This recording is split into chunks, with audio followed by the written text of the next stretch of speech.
Dalam perjalanan yang biasa saja dari Ciawi menuju tujuan, tidak ada yang terasa aneh. Namun, semakin jauh saya berjalan, semakin saya merasa tersesat. Meski jalanan lurus dan kondisinya baik, dengan hutan di kiri dan kanan, saya mulai menyadari bahwa saya mungkin telah salah jalan. Perasaan ini diperkuat ketika saya menaruh ponsel saya dan terus berjalan, bingung untuk kembali.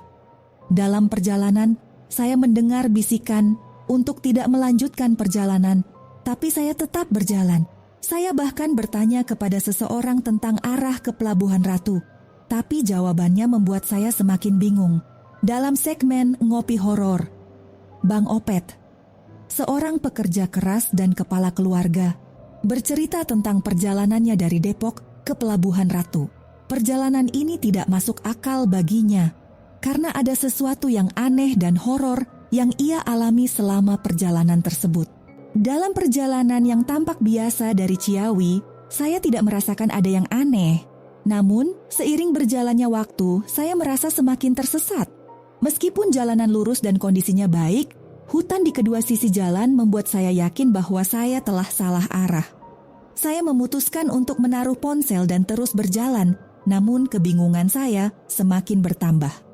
Saya mendengar bisikan yang menyarankan agar tidak melanjutkan perjalanan, namun saya mengabaikannya. Saya bertanya kepada seseorang mengenai arah ke Pelabuhan Ratu, namun jawabannya tidak mengurangi kebingungan saya. Dalam segmen Ngopi Horor, Sumar Adi Wijaya, yang biasa dipanggil Umang, membahas cerita ini bersama tamu spesialnya, Bang Opet.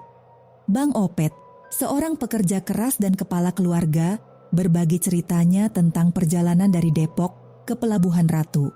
Perjalanan ini terasa tidak masuk akal baginya, karena ada sesuatu yang ganjil dan menyeramkan yang ia alami.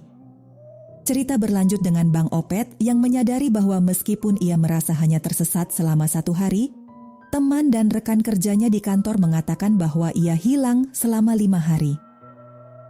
Ia tidak masuk kerja selama periode tersebut, yang membuatnya sangat bingung. Untuk menghindari banyak pertanyaan, ia berbohong dengan mengatakan bahwa ia sakit. Bang Opet juga berbicara tentang perasaannya yang seolah-olah hanya mengalami kejadian itu selama 1 hari, meskipun kenyataannya adalah 5 hari. Ia berangkat pada hari Sabtu sekitar jam 3 sore. Dan menurut pikirannya, perjalanan tersebut hanya berlangsung selama 1 hari, meski kenyataannya adalah 5 hari. Dalam segmen Ngopi Horor selanjutnya, Bang Opet dan Umang akan menggali lebih dalam tentang apa yang sebenarnya terjadi selama 5 hari tersebut. Perjalanan ini dimulai pada tahun 2019, ketika saya bertemu dengan seorang yang dianggap memiliki kemampuan supranatural, seorang dukun.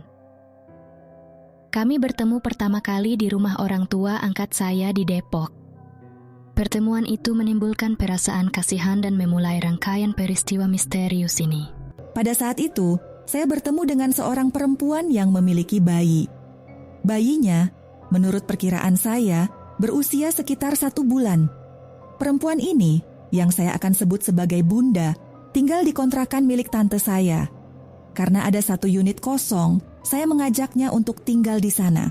Tidak lama kemudian, banyak orang mulai datang untuk bertemu dengannya. Bunda ini sering dikunjungi orang-orang yang berbeda, kadang di pagi hari, kadang siang. Rumahnya berada tepat di depan saya, di blok A sementara saya di blok B. Saya menjadi penasaran dan memutuskan untuk melihat apa yang terjadi. Ternyata, Bunda itu memiliki kemampuan untuk mengobati orang. Setelah kurang lebih 1 bulan, saya akhirnya berbicara dengan Bunda.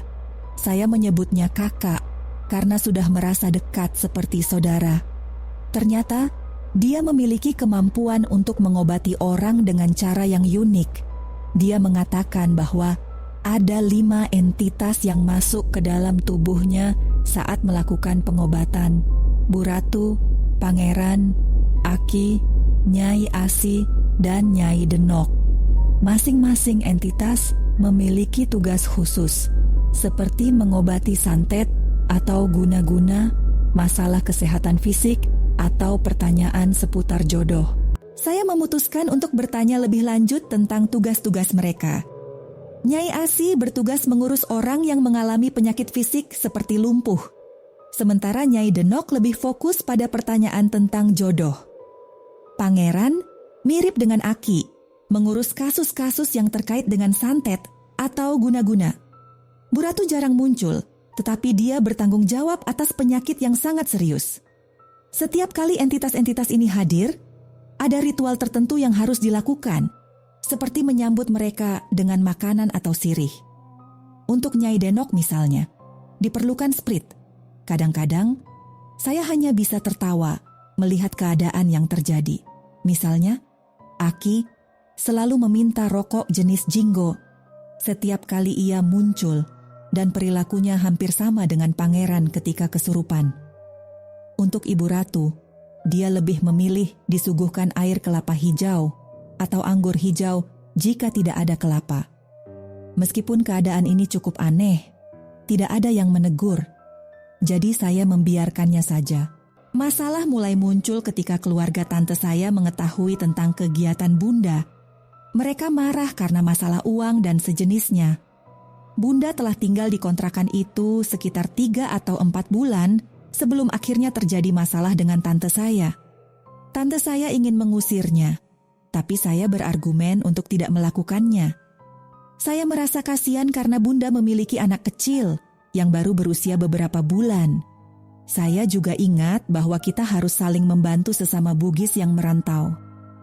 Namun, tante saya tetap pada keputusannya, jadi saya memutuskan untuk ikut pergi bersama Bunda jika dia diusir.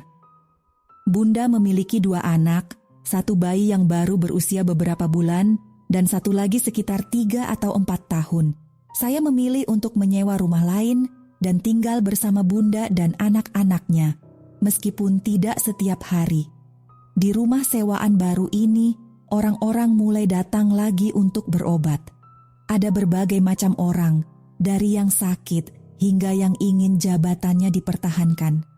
Banyak pejabat tinggi dan pengusaha juga datang untuk berkonsultasi.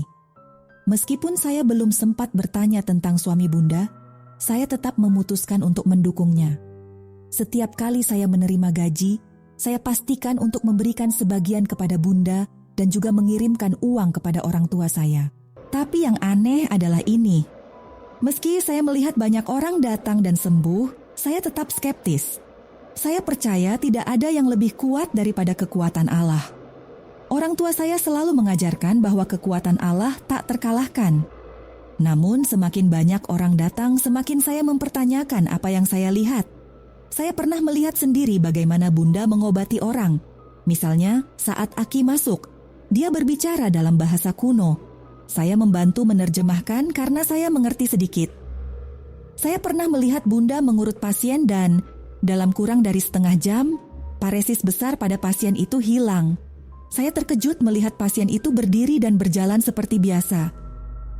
Kemampuan Bunda dalam mengobati berbagai penyakit membuat banyak orang datang kepadanya. Ada pasien dengan tangan lumpuh yang sembuh hanya dengan 1 sesi urut. Bunda juga menggunakan minyak tertentu, tapi saya tidak tahu apa itu. Untuk kasus susah jodoh, Nyai Denok sering muncul, dan dia disambut dengan sprit. Saya pernah menyaksikan Nyai Denok tertawa dengan cara yang membuat bulu kuduk berdiri. Suara tawanya unik dan menakutkan.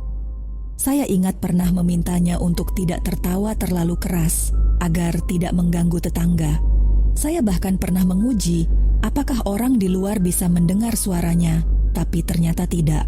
Saya menyadari mungkin inilah jalan rezeki Bunda, karena banyak pasien yang sembuh setelah diobati. Namun, Bunda tidak boleh meminta uang dari pasien. Jika dia melanggar aturan ini, ada konsekuensi. Saya pernah melihatnya seperti dihukum, tidak bisa bangun selama 3 hari 3 malam. Pengalaman ini membuat saya berpikir bahwa mungkin Bunda diberikan kelebihan khusus oleh Allah untuk menyembuhkan orang. Saya mulai mempertimbangkan untuk membawa orang tua saya yang sakit untuk diobati oleh Bunda, berpikir bahwa mungkin dia adalah perantara keajaiban dari Allah. Saya percaya bahwa kesembuhan datang dari Allah melalui perantaranya, dan saya memutuskan untuk membawa Bunda ke kampung saya. Rencananya, kami akan tinggal di sana selama 2 atau 3 hari. Menurut bisikan yang didengar Bunda dari Bu Ratu, orang tua saya perlu ditangani. Meski saya belum mendapat libur, saya bertekad untuk meminta izin dari tempat kerja untuk perjalanan 3 hari tersebut. Singkat cerita, saya dan Bunda akhirnya pulang kampung sekitar tahun 2010. Begitu tiba di kampung, Bunda memeriksa rumah dan mengatakan bahwa ada sesuatu yang perlu dibersihkan. Saya membiarkannya melakukan apa yang diperlukan, karena tujuan utama saya adalah mengobati orang tua saya. Alhamdulillah, setelah Bunda mengobati, ada perubahan pada kondisi kesehatan orang tua saya. Mata orang tua saya yang sebelumnya sering meneteskan air mata dan hampir buta, kini sudah tidak lagi. Sakit kepala yang sering dialami juga hilang sejak diobati Bunda. Saya merasa bersyukur, berpikir bahwa mungkin Allah memberikan kesembuhan melalui Bunda. Di kampung, berita tentang kesembuhan yang diberikan, Bunda cepat menyebar. Banyak orang dari berbagai kabupaten datang untuk berobat. Saya ingat ada pasien dengan perut besar yang diobati oleh Aki dan Bu Ratu. Dan alhamdulillah, kondisinya membaik secara signifikan. Bunda juga melakukan ritual dengan kelapa, di mana kelapa yang dibelah terlihat seperti mengandung nanah dan bau sangat tidak sedap. Dia menginstruksikan agar kelapa tersebut dibuang ke kali atau laut. Sementara itu jumlah pasien terus bertambah dan saya harus menginformasikan di tempat kerja bahwa saya belum bisa kembali karena masih ada urusan. Hampir 1 bulan berlalu dan saya menyadari bahwa saya harus kembali bekerja. Saya berterima kasih kepada Bunda karena telah membantu orang tua saya. Saya percaya bahwa tujuan kami di sini adalah untuk kesembuhan orang tua saya, dan alhamdulillah itu telah tercapai. Situasi di kampung menjadi sangat ramai, bukan karena Bunda yang meminta, tapi orang-orang datang sendiri. Akhirnya, kami memutuskan untuk kembali ke Jakarta, karena saya juga harus bekerja. Meskipun saya sudah terbiasa dengan situasi ini. Mungkin Bunda mendapat uang untuk tiket kembali, jadi kami pulang. Beberapa bulan kemudian, saya mulai bisa mengenali entitas yang masuk ke tubuh Bunda. 5 entitas yang saya sebutkan sebelumnya mulai lebih jelas bagi saya. Saya melihat Aki benar-benar, dengan perubahan wajah dan suara yang sangat berbeda. Saat Aki datang, dia selalu meminta rokok, dan saya melihat rokok tersebut jatuh di tangannya. Ketika Aki pergi, tangannya Bunda melepuh karena bekas rokok Aki. Nyai Denok memiliki sosok perempuan yang cantik. Dia selalu minta disisir dan diberi sprit. Nyai Asi, yang seperti nenek-nenek, tidak pernah merasa lelah meskipun mengurut selama 3 atau 4 hari. Pangeran, yang lebih tinggi dan berwibawa, memiliki suara yang lantang. Namun, seiring waktu, Bunda mulai menjadi tidak konsisten. Kadang-kadang, saat pasien datang, dia tidak menangani mereka dengan baik. Saya mulai merasa curiga, terutama ketika Bunda sering pergi dari rumah. Teman saya juga mulai bertanya-tanya tentang situasi ini. Awal tahun 2011, kecurigaan saya semakin kuat.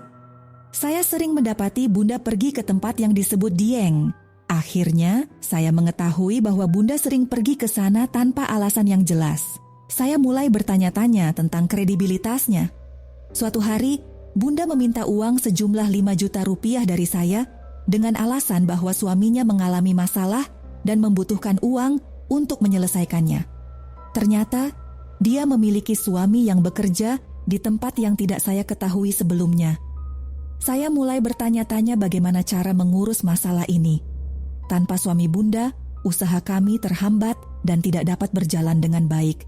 Saya berusaha untuk mengeluarkan suaminya dari masalah yang dihadapinya. Setelah berhasil, saya tidak banyak berbicara dengannya. Saya mengetahui bahwa dia adalah istri kedua, tetapi saya tidak ingin terlibat lebih jauh dalam urusan pribadinya. Bagi saya, yang penting adalah usaha kami berjalan kembali. Namun, saya mulai curiga dengan Bunda karena perilakunya yang tidak jelas.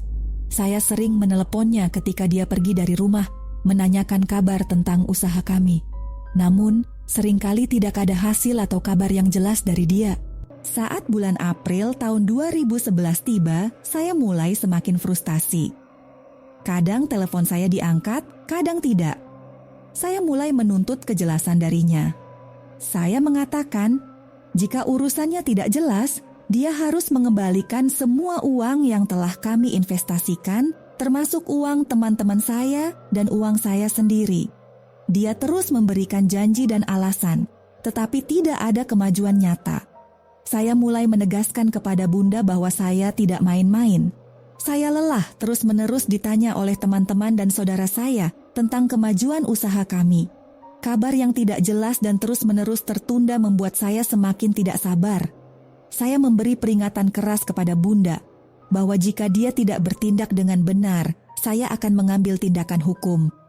Saya serius dalam hal ini karena tidak tahan lagi dengan ketidakpastian yang terus berlangsung. Ancaman saya tampaknya membuat Bunda panik dan dia mulai menghindar. Dia sempat kembali sekali, namun setelah itu menghilang selama beberapa bulan. Ketika dia kembali, dia mengatakan telah pergi ke Banten. Saya mulai curiga lagi karena sebelum menghilang, dia masih normal dalam mengobati pasien. Namun, setelah kembali, ada perubahan aneh dalam dirinya. Entitas yang masuk ke dalam raganya, seperti Ibu Ratu, mulai sering muncul tanpa diundang. Saya sering dikejutkan oleh suara keras Ibu Ratu saat terbangun, dan dia sering ingin berbicara dengan saya. Ibu Ratu bahkan memperingatkan saya untuk tidak terlalu percaya pada Bunda.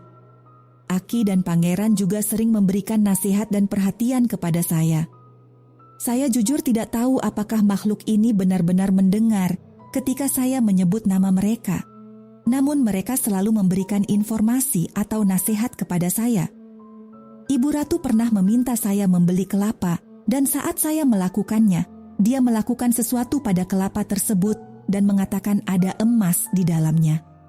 Saat saya membuka kelapa, saya terkejut menemukan emas, cincin, dan kalung di dalamnya. Meski saya ragu dan takut karena pemberian tersebut dari makhluk gaib, saya diinstruksikan untuk menyimpannya di tempat yang suci, seperti dekat Al-Quran. Saya mengikuti instruksi tersebut dan mulai memakai cincin yang diberikan. Orang-orang di sekitar saya mulai memperhatikan perbedaan pada saya setelah memakai cincin tersebut. Saya menghadapi dilema tentang emas tersebut. Ibu Ratu menyuruh saya menjual emas itu untuk mengembalikan uang teman-teman saya dan juga untuk mengganti kerugian saya sendiri. Saya ragu apakah emas itu asli, tapi dalam hati saya bertanya-tanya, dan entitas yang masuk ke dalam Bunda selalu menjawab pertanyaan-pertanyaan saya. Entitas yang masuk ke dalam Bunda berkata bahwa saya harus memeriksa keaslian emas tersebut di toko emas. Saya ragu, merasa seperti sedang menggesek badan saya sendiri. Dalam hati, saya khawatir bahwa ini mungkin semacam tumbal. Meski entitas itu meyakinkan saya bahwa dia akan menyembuhkan saya jika terjadi apa-apa, saya tetap tidak mau mengambil risiko. Saya memutuskan untuk menyimpan emas tersebut dan tidak memberikannya kepada siapapun, termasuk saudara saya. Saya merasa bahwa jalan ini tidak benar dan tidak ingin terlibat lebih dalam. Meski Bunda terus menghilang dan muncul, saya tetap mempertahankan sikap saya. Emosi saya mulai memuncak karena ketidakjelasan dan kekhawatiran yang berkelanjutan. Saya bahkan berpikir untuk mengambil tindakan hukum terhadap Bunda. Pada akhirnya, dia menghilang lagi dan kali ini tidak kembali sama sekali. Saya mencarinya di mana-mana, dari jonggol hingga tempat-tempat yang kami kunjungi bersama. Pada tahun 2012, saya memutuskan untuk mencarinya di Pelabuhan Ratu, tempat dia pernah mengaku sebagai kuncen termuda. Saya berangkat dengan motor, mengingat jalan yang pernah kami lalui bersama. Perjalanan ini penuh dengan pengalaman seram dan horor. Saya berangkat pada hari Sabtu sekitar jam 7 pagi. Sebelum berangkat, saya merasa ada bisikan yang mengingatkan saya untuk tidak pergi. Tapi saya mengabaikannya karena tekad saya untuk menemukan Bunda. Perjalanan saya dari Ciawi menuju Pelabuhan Ratu berlangsung biasa saja di awal. Jalannya lurus, dengan hutan di kiri dan kanan. Tapi saya merasa ada yang tidak biasa. Ini bukan rute yang biasa saya lalui bersama Bunda. Semakin sore, semakin aneh perasaan saya dan bisikan yang saya dengar tidak berhenti, menyarankan saya untuk tidak melanjutkan perjalanan. Namun, saya menentang bisikan tersebut dan terus melaju. Ketika malam tiba, kegelapan semakin pekat dan cahaya hanya berasal dari lampu motor saya. Saya terus berjalan tanpa menemukan orang sama sekali. Menjelang malam, saya akhirnya bertemu dengan sekelompok orang yang berjalan kaki, lebih dari 10 orang, semuanya mengenakan celana hitam pendek tanpa baju. Dari jauh, mereka tampak membawa sesuatu. Saat saya mendekat dan berhenti untuk bertanya arah, saya kaget bukan kepalang. Semua mata mereka bersinar seperti mata kucing yang disinari lampu, tapi lebih besar dan bulat. Mereka menatap saya serentak, dan saya merasa sangat takut. Dengan cepat, saya mengucapkan istighfar dan segera menjalankan motor saya, meninggalkan mereka di belakang. Ketakutan saya tidak terkira. Saya belum pernah mengalami hal seperti ini sebelumnya. Saya terus mengistighfar sambil mengemudikan motor, tidak peduli lagi dengan arah tujuan. Saya hanya ingin keluar dari situasi mengerikan itu. Saya terus mengendarai motor dengan kecepatan tinggi. Ketika tiba-tiba di sisi kanan saya muncul sesosok makhluk yang terbang, seperti siluet Batman tapi berwarna merah dan besar sekali, mungkin dengan tanduk. Makhluk itu terus mengikuti saya, seolah-olah ingin menangkap saya, tetapi tidak berhasil. Saya terus mengucapkan istighfar, berusaha untuk tidak panik, meski hati saya sangat ketakutan. Setelah beberapa kilometer, makhluk itu tetap mengikuti saya. Saya merasa harus berhenti untuk memahami apa sebenarnya yang terjadi. Saya berhenti dan melihat makhluk itu dari kejauhan. Meski tampak besar dan menakutkan, dengan sayap dan tanduk, makhluk itu tidak mendekat. Saya hanya bisa menatapnya dari jarak jauh.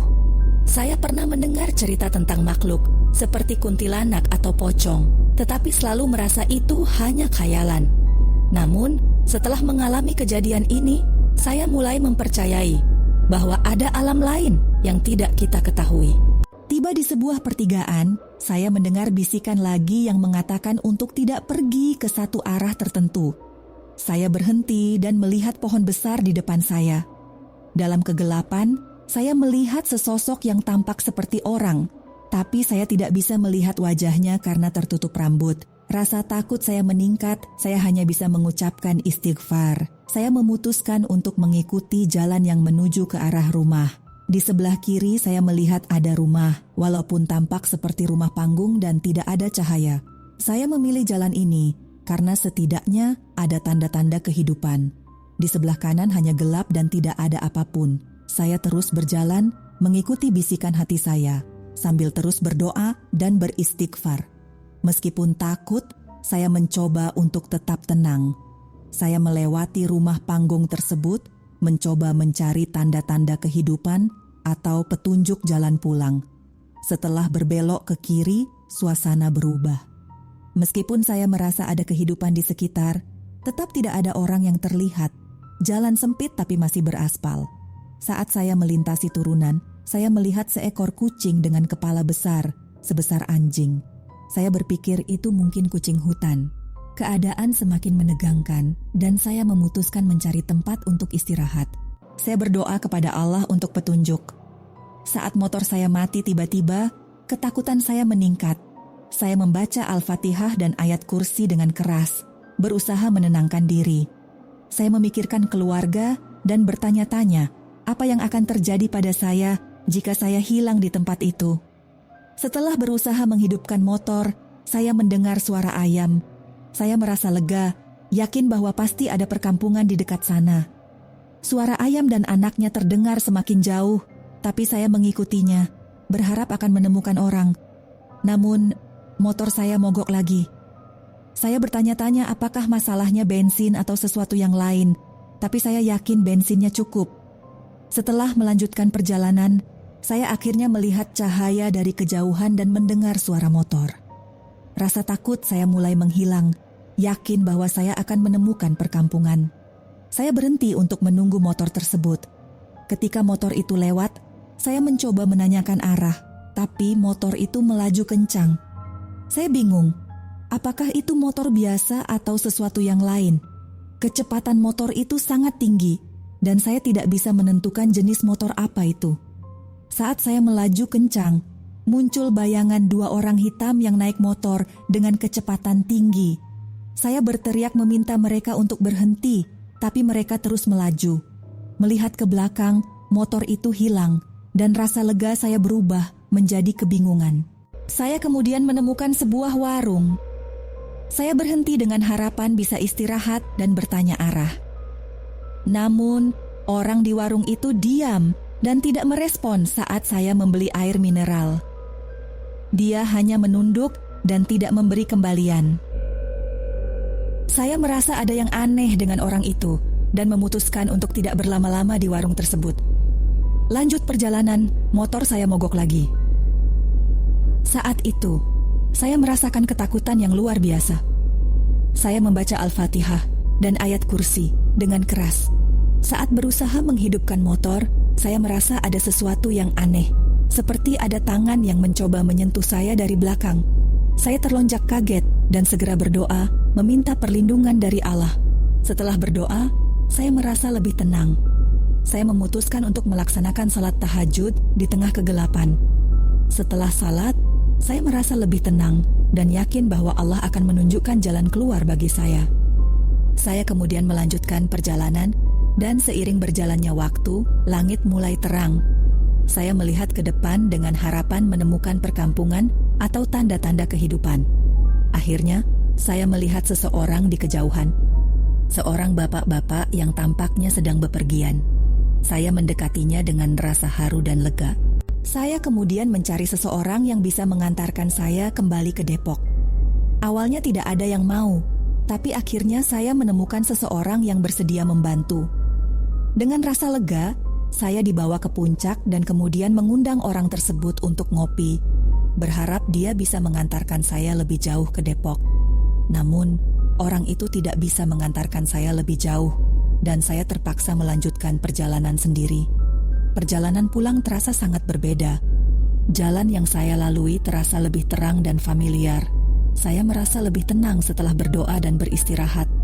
Ketika tiba di rumah, saya terkejut menemukan bahwa HP saya yang sebelumnya mati total, kini menyala dan memiliki baterai yang cukup. Saya menerima banyak pesan dari teman dan atasan yang khawatir dengan keberadaan saya. Saya berbohong kepada mereka, mengatakan bahwa saya pulang kampung dan tidak memberitahu apa yang sebenarnya terjadi. Saya malu dan tidak ingin berbagi pengalaman mengerikan saya. Keesokan harinya di kantor, saya dihukum karena tidak masuk kerja selama 5 hari. Saya bingung dan tidak mengerti bagaimana waktu bisa berlalu begitu cepat. Setelah menyadari bahwa saya telah hilang selama 5 hari, saya mulai bertanya-tanya bagaimana hal itu bisa terjadi.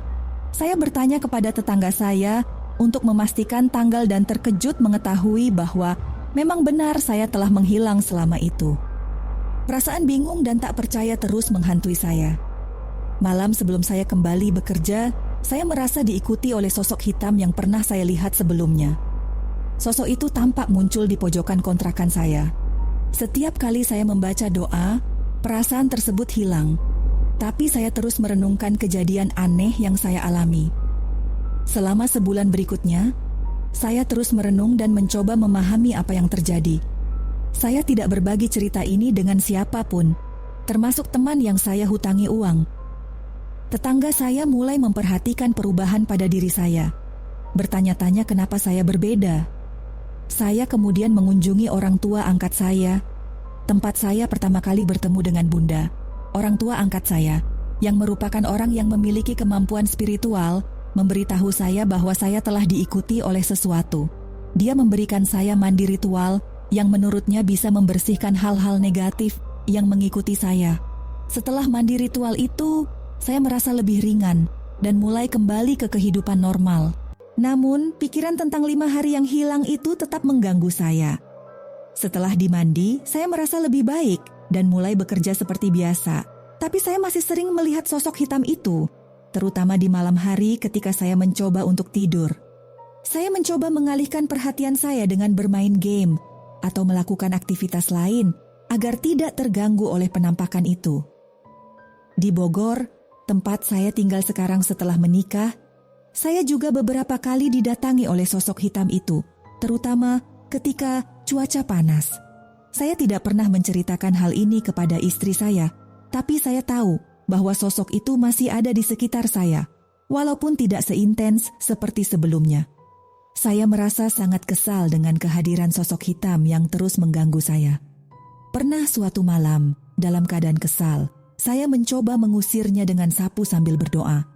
Saya berbicara sendiri dengan sosok itu, menanyakan mengapa dia terus mengikuti saya.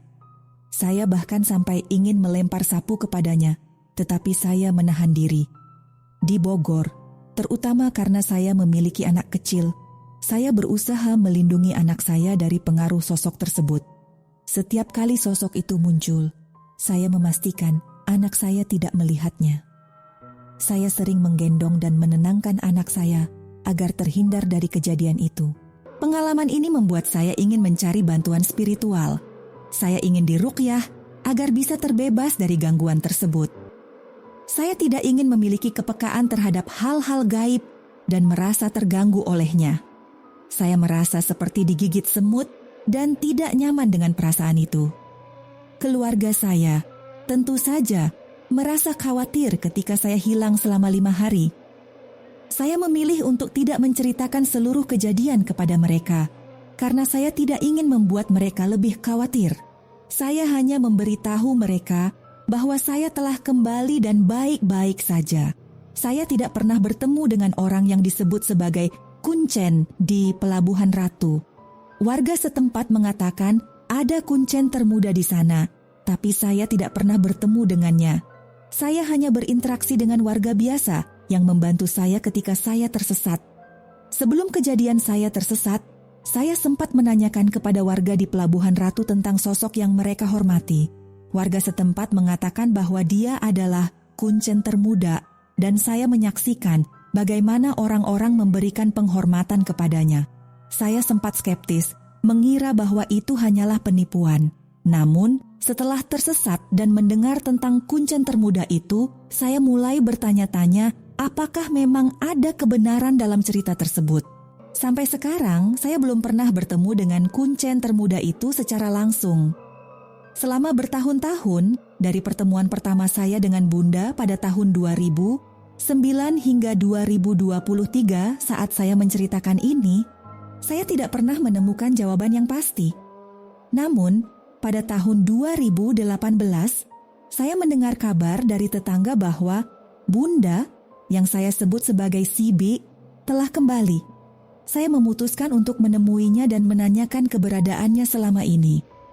Saya menegurnya dengan tegas, ingin tahu kemana saja dia pergi dan menyebabkan saya terlibat dalam situasi yang sulit. Si B mengatakan bahwa dia berada di Cianjur, tapi tidak mengingat nama kampungnya. Mendengar jawabannya, saya mulai merasa bahwa mungkin ada hubungan antara perjalanan saya yang tersesat dan keberadaan si B di Cianjur. Saya bertanya-tanya, apakah saya diarahkan ke Cianjur karena dia ada di sana? Ketika saya akhirnya menemukan suami si B, dia mengungkapkan bahwa selama saya mencarinya, si B bersembunyi di Cianjur. Penjelasan ini membuat saya berpikir bahwa mungkin ada petunjuk yang membawa saya ke Cianjur saat tersesat. Saya mulai menyadari bahwa mungkin memang ada kaitannya dengan keberadaan si B di sana. Saya bertanya-tanya, apakah saya disesatkan ke Cianjur karena si B berada di sana? Mungkin petunjuk yang saya terima untuk tidak pergi ke Pelabuhan Ratu dan malah menuju Cianjur adalah benar. Saya berpikir bahwa mungkin saya terlalu egois dan tidak mempercayai intuisi saya saat itu. Semoga suatu hari saya bisa menemukan si B yang telah menyebabkan kerugian bagi saya. Saya ingin mengingatkan semua orang yang masih percaya pada dukun atau hal-hal serupa, bahwa kita tidak seharusnya terlalu percaya pada hal-hal semacam itu. Jangan percaya pada oknum yang mengaku bisa melakukan ini dan itu, yang mengklaim memiliki kekuatan tertentu. Pesan terakhir saya untuk semua adalah bahwa berdoa dan berusaha itu penting. Jangan hanya berdoa dan melakukan sholat, tetapi juga harus diikuti dengan usaha nyata. Kita harus aktif dalam berusaha dan semangat untuk mencapai impian kita. Video ini mungkin panjang, Tapi saya berharap kalian dapat mengambil pelajaran dari cerita saya. Perjalanan saya yang hilang selama 5 hari bukanlah untuk menakut-nakuti, melainkan sebagai pengingat untuk selalu mengambil sisi positif dari setiap kejadian.